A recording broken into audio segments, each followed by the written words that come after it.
Bapak,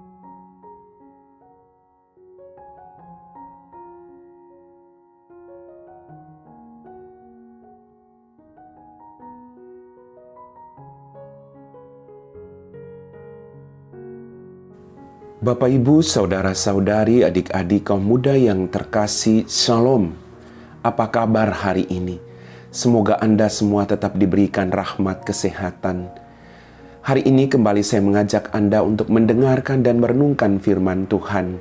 Mari kita siapkan hati kita. Tuhan sertamu dan sertamu juga. Inilah Injil Yesus Kristus menurut Santo Lukas, dimuliakanlah Tuhan.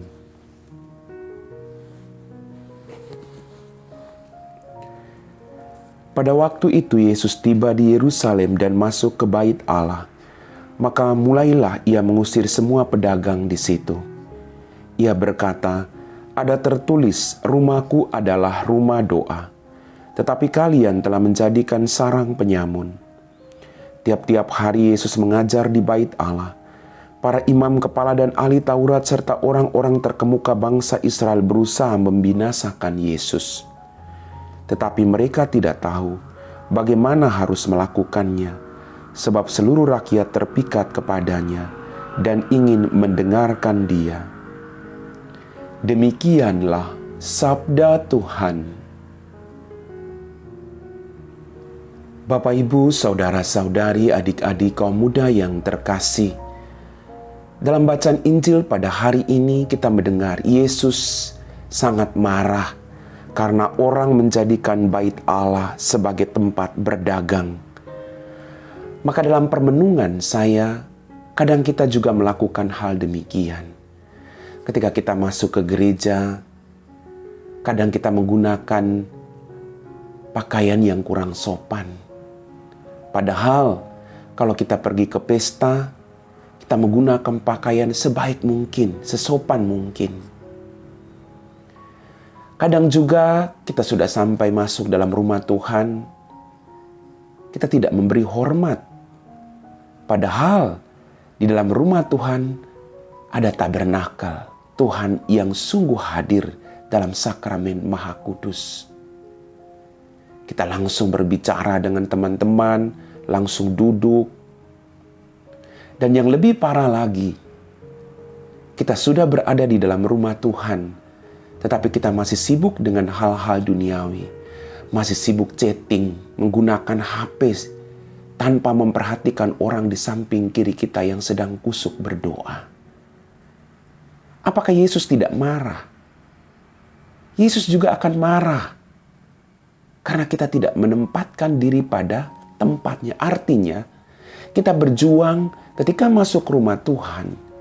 Kita gunakan rumah itu sebagai rumah doa. Saat dimana kita berjumpa dengan Dia. Saat dimana kita berbicara dari hati ke hati dengan Dia. Saat dimana kita berbicara lalu kita menerima rahmat dari Dia. Bukan kita sibuk dengan diri kita sendiri. Bapak, Ibu, Saudara-saudariku yang terkasih, rumah Tuhan adalah tempat berdoa, bukan tempat menceritakan kelemahan orang lain. Maka kadang orang mengkritik kita, mereka pergi ke gereja, tapi setelah keluar dari gereja mereka menceritakan kelemahan orang lain. Maka mari kita berjuang untuk menjadi berkat. Rumah Tuhan saat dimana kita menimbah kekuatan yang baru. Dan dari rumah Tuhan kita keluar membawa berkat itu lalu kita bagikan bagi orang lain. Bapak, Ibu, Saudara-saudari, adik-adik kaum muda yang terkasih. Tiap-tiap hari Yesus mengajar di bait Allah. Kalau Anda mengikuti perayaan Ekaristi setiap hari, Anda selalu mendengarkan firman Tuhan. Dan diharapkan bahwa firman Tuhan itu akan meneguhkan iman kita. Agar iman kita bertumbuh apapun situasi yang sedang kita hadapi. Kita biarkan diri kita dituntun oleh firman Tuhan. Oleh sabda Yesus sendiri. Agar apapun yang kita lakukan sesuai dengan perintah dan kehendak-Nya. Memang tidak mudah. Tapi kalau kita membiarkan diri kita dibimbing oleh Tuhan, maka tidak ada yang mustahil. Bapak, Ibu, saudara-saudariku yang terkasih, mari kita buang jauh-jauh segala hal yang merusak hubungan kita dengan Allah ketika kita masuk ke dalam rumahnya. Termasuk kebencian, kemarahan, iri hati, gosip, kesibukan dengan HP. Ya. Kita persiapkan diri kita secara baik. Kita masuk rumah Tuhan, kita berlutut, kita berdoa, kita mohon rahmat, kita bersyukur. Sehingga ketika kita pergi dari bait Allah, kita akan terus menyadari bahwa Allah menyertai kita. Dan bait Allah yang paling utama adalah diri kita masing-masing. Kita jaga agar kekudusan bait Allah dalam diri kita tetap terjaga. Artinya dijauhkan dari hal-hal seperti nafsu, iri hati, balas dendam, kemarahan, kesirikan, kemunafikan. Kita jauhkan itu dari diri kita. Kita biarkan rahmat-Nya mengalir. Maka hidup kita sesuai dengan kehendak-Nya. Apakah itu sesuatu yang mustahil? Tidak. Kalau kita bekerja sama dengan Allah, segala sesuatunya akan menjadi mungkin. Rendahkan dirimu. Biarkan Allah berkuasa atas dirimu masing-masing. Biarkan hidupmu menjadi berkat bagi orang lain, bukan sebaliknya. Amin. Bapak, Ibu, saudara-saudari, adik-adik kaum muda yang terkasih, kita semua telah diteguhkan oleh firman Tuhan. Mari kita siapkan hati kita untuk berdoa.